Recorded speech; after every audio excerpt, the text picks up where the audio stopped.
So, ang sabi po dito sa slide po natin, a certain cases and individual's name can hold significant importance. Bawat pangalan na po ay may mga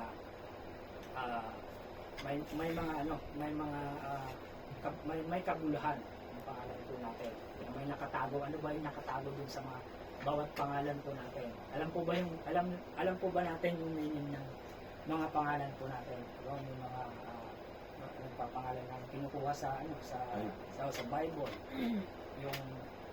Yung anak ko nga kinuha namin sa makita lang natin. So ang ibig sabihin is malusog, yung hindi magkakasakit, parang ganun po yung ibig sabihin. So sa atin po, mga kapatid, yung mga pangalan daw po natin is may mga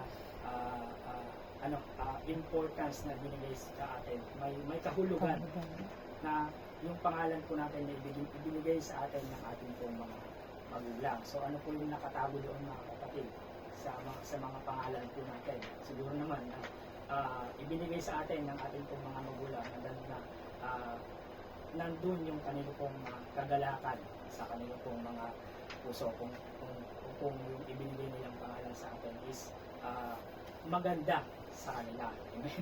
So sa atin, mga kapatid, is tanggapin na natin kung ano yung pangalan natin mula nung silang tayo is yun na talaga yung ating pong pangalan. Amen po, mga kapatid. And sabi dito, masaya ka ba?